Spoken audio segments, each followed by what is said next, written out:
بسم اللہ الرحمن الرحیم نحمده ونصلي ونسلم على رسوله الكريم وعلى آله الطيبين الطاهرين وعلى أصحابه أجمعين اما بعد فأعوذ بالله من الشیطان الرجیم بسم اللہ الرحمن الرحیم۔ چینل فہم قرآن و حدیث کے سلسلہ فہم حدیث میں خوش آمدید۔ آج ہم نسائی شریف کے ایک حدیث مبارکہ پڑھنے اور سمجھنے کی سعادت حاصل کریں گے۔ دعائے رب کریم عمل کی بھی توفیق عطا فرمائے، آمین۔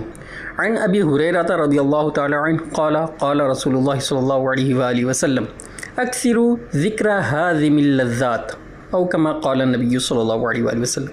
حضرت سیدنا ابو ہریرہ رضی اللہ تعالی عنہ سے مروی ہے کہ رسول اللہ صلی اللہ علیہ وآلہ وسلم نے ارشاد فرمایا، لذتوں کو ختم کرنے والی چیز یعنی موت کو کثرت سے یاد کرو۔ اس حدیث مبارکہ میں موت کو حازم اللذات یعنی لذتوں کو ختم کرنے والی اس لیے کہا گیا ہے کہ جب موت کی یاد آتی ہے تو تمام لذتیں اور مزے ختم ہو جاتے ہیں، اور موت کو یاد کرنے سے انسان دنیا کی لذتوں سے بے رغبت ہو جاتا ہے۔ اور ایک وجہ یہ بھی ہے کہ جب کسی شخص کو موت آتی ہے تو اس شخص کے پاس دنیاوی لذتوں میں سے کوئی چیز باقی نہیں رہتی، سب ختم ہو جاتی ہیں۔ موت ایک ایسی چیز ہے جس کا مشاہدہ روز اول سے کیا جا رہا ہے اور ابد تک ہوتا رہے گا۔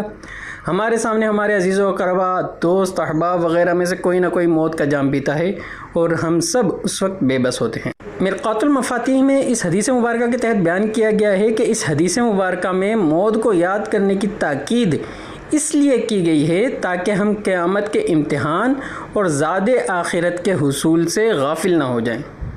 ہر شخص کی موت اس کی دنیاوی لذتیں جیسے کھانا پینا سونا وغیرہ کے مزے ختم کر دیتی ہے۔ ہاں، مومن مردے کو زندہ مسلمانوں کے ذکر و تلاوت قرآن سے لذت ملتی ہے۔